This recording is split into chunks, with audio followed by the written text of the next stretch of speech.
Lamouth tonight's story to bring you comfort and ease your mind. Flax and Zinnia's reflective journey. This story is about a young man named Flax and his curious kitten Zinnia, who embark on a reflective journey to a mysterious temple and discover the beauty of their past and its influence on their present and future.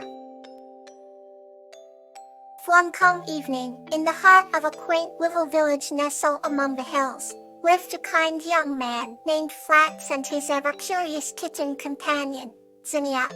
Flax had shimmering golden hair that swayed gently in the breeze, and Zinnia's fur was a patchwork of orange and white, akin to a gentle sunrise.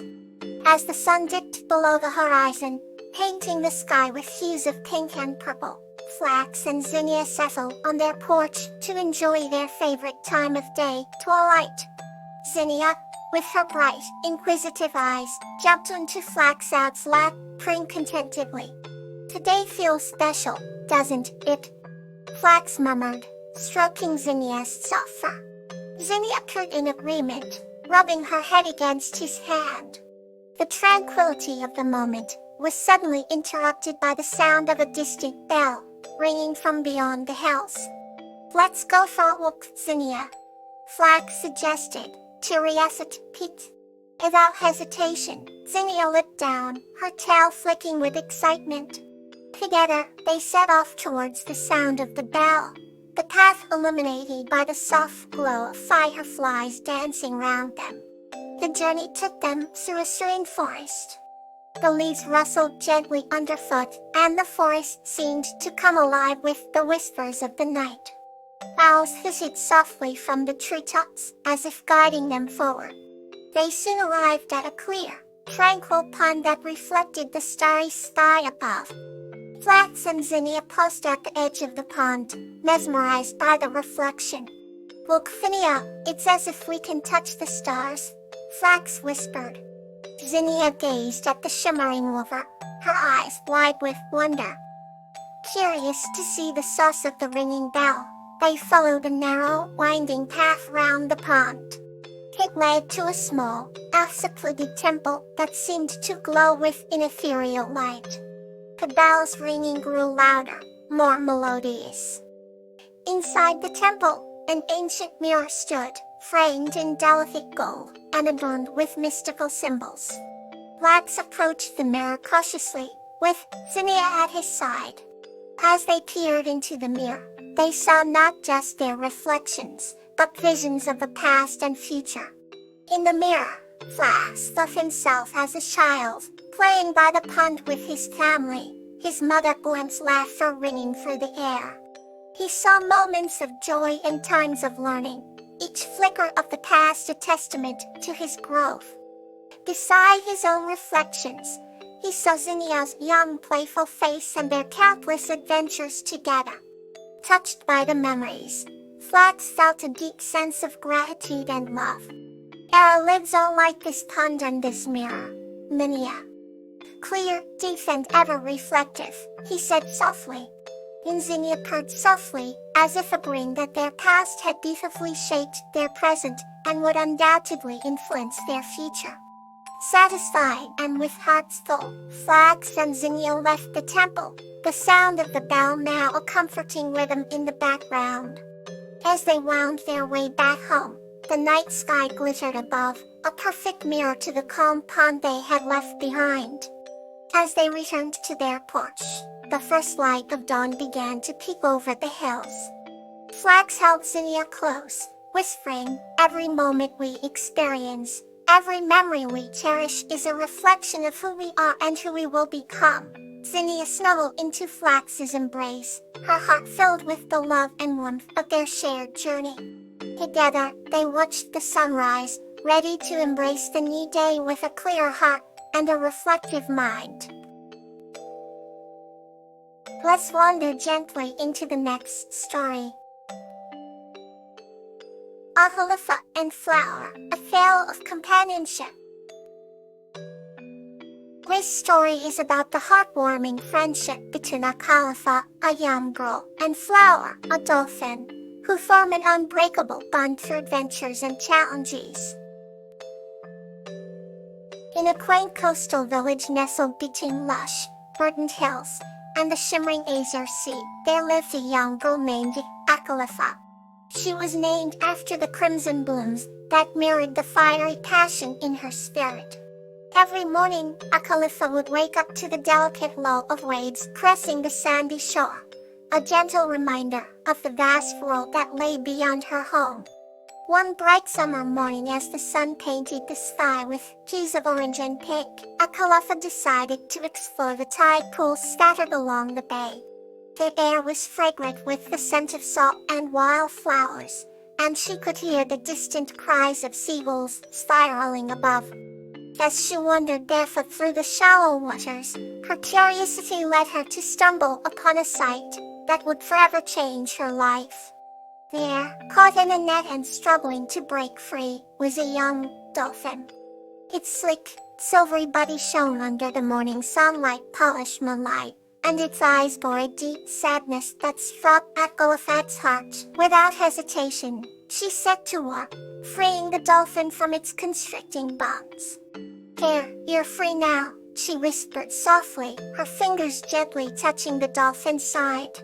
The dolphin, whom she fondly named Flower for its grace and beauty, nuzzled her hand in gratitude before swimming off into the deeper waters of the bay. Akalfa watched as Flower's silhouette disappeared into the blue, her heart filled with a mix of relief and newfound companionship. Over the following days, Akalfa found herself returning to the same spot, hoping to catch another glimpse of her oceanic friend. And each time, Flower would greet her with playful splashes and joyful clicks. As the summer days melted into autumn, the bond between Akalfa and Flower grew stronger. Flower taught Akalfa the secrets of the ocean, guiding her through coral reefs and showing her the wonders hidden beneath the waves. In return, Akalfa shared stories of her village, the humans who lived there, and the changing seasons that painted the landscape in a tapestry of colors. And one particularly stormy night, when the wind howled and the waves crashed violently against the shore, Akalfa felt a pang of worry for her friend. Donning her raincoat, she rushed to the bay, her heart pounding with each step. There, amidst the raging storm, she saw Flower struggling against the mighty currents. With all her strength and determination, Akalfa waded into the tumultuous waters, calling out to Flower. "Flower, hold on," she shouted, her voice barely audible over the roaring storm. With a final surge of effort, Akalfa managed to reach Flower's side, using a piece of driftwood to help stabilize her. Together, they fought against the relentless waves, finally reaching the safety of the calmer bay waters. Exhausted yet triumphant, Akalfa and Flower lay side by side on the sandy shore, the storm gradually giving way to a tranquil night. The stars peeked out from behind the dispersing clouds, casting a soft glow on the pair. From that day forward, their bond was unbreakable. Akalfa and Flower remained faithful companions, their friendship a testament to the magic of the natural world and the enduring power of companionship. They continued to share adventures and stories, always cherishing the connection that had brought them together on that fateful summer morning. Here's another peaceful story for tonight. Tamula and the Mountain Sprite Gloxinia. This story is about a young girl named Campanola, who with the help of a mountain sprite named Gloxinia, uses a magical moonflower to save a dying forest. Once upon a time, in a quaint village nestled at the foot of a majestic mountain, lived a young girl named Camp. She was known for her love of nature and her curiosity about the mysteries hidden within the forest and mountains. One crisp autumn afternoon, while exploring the woods, Campanula stumbled upon a shimmering glade. It was like a dream's fate, with sunlight filtering through the leaves, painting the ground in hues of gold and emerald. In the center of the glade, a small, glistening pool of water reflected the sky like a mirror. Campanula knelt beside the pool, her fingers grazing the water's surface. Suddenly, a soft, melodic voice spoke. "Who disturbs my sanctuary?" Campanula looked up to see a beautiful mountain sprite named Gloxinia, who appeared to be woven from the very fabric of nature itself. Her hair flowed like cascading waterfalls, and her eyes gleamed like the deepest of forest lakes. "I am Campanula," the girl replied, her voice trembling but curious. "I did not mean to disturb you. I was drawn here by the beauty of this place." Gloxinia smiled, a gesture that seemed to make the flowers round them bloom brighter. "Fear not, child of earth. You have a kind heart, and it is that which has brought you to me." The days that followed were filled with enchanting moments. Gloxinia showed Campanula the secrets of the forest, from the ancient trees that whispered forgotten lore to the hidden creatures that danced in the moonlight. She taught Campanula to listen to the wind, understand the language of the animals, and to sense the magic in every living thing. One moonlit night, as they sat by the glistening pool, Gloxinia revealed a secret. "This forest is dying," she whispered, her voice tinged with sorrow. "The darkness is spreading, born of human greed and ignorance. But there is still hope." Campanula's heart ached at the thought of losing the enchanting forest she had come to love. "What can I do to help?" Gloxinia placed a glowing flower in Campanula's hands. "This is a moonflower," she explained. "Plant it in the heart of the forest, and it will bloom with magic, purifying the land and restoring life. But you must hurry. The darkness grows stronger with each passing day." Determined, Campanula embarked on her journey. The forest seemed darker and more threatening, but she held the moonflower close, its light guiding her steps. At the very center of the forest, she found an ancient clearing, overgrown with shadows. Campanula knelt and planted the moonflower, whispering a prayer. For a moment, nothing happened. Then, a soft light began to emanate from the flower, spreading outwards in waves of pure magic. The shadows retreated, and the forest seemed to breathe a collective sigh of relief.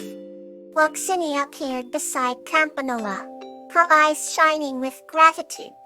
"You have saved us," she said. "The forest will remember your kindness." As dawn broke, Campanula returned to her village, forever changed by her journey. She knew that the magic she had witnessed would always be a part of her, and she vowed to protect the natural world with all her heart. And in the heart of the forest, the moonflower continued to glow, a testament to the power of love and the magic of nature. Here, is a new story to bring you closer to peace. Rose and Flax, a heartwarming tale of innocence. This story is about a girl named Rose and a mouse named Flax, who form a deep friendship filled with innocence and mutual understanding despite their differences.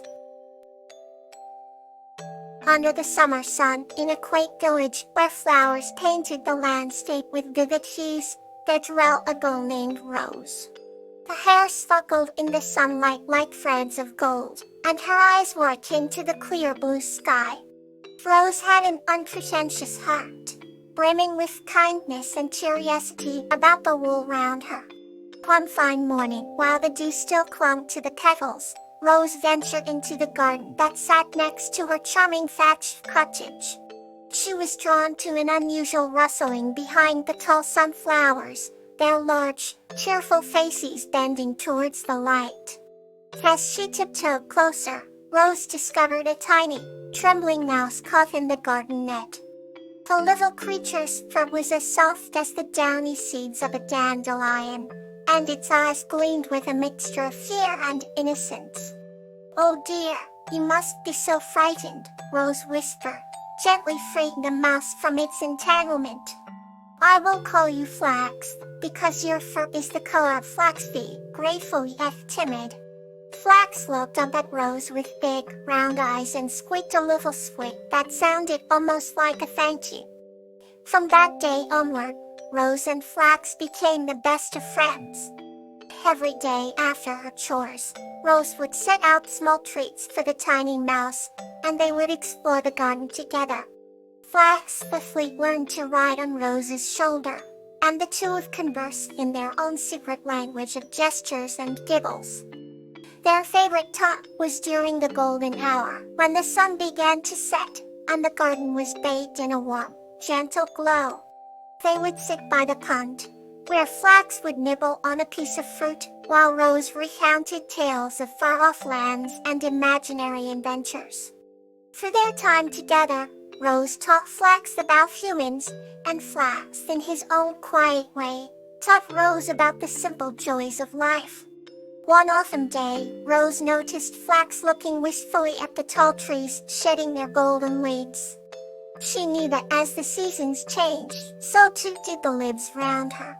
"Flax, my dear friend, I believe it's time for you to reunite with your family," she said, her voice tinged with both sadness and understanding. Flax chirped softly, acknowledging Rosie's words. They shared a tender moment, knowing that their friendship would always be a cherished memory. With a final hug and a gentle whisper, "Thank you for everything," Flax scampered off into the forest, leaving Rose with a heart full of warmth and love. As winter approached, Rose often thought Flax, imagining him cozy and content with his family. Whenever she walked in the garden, she felt his presence, knowing that the bond they shared transcended time and distance.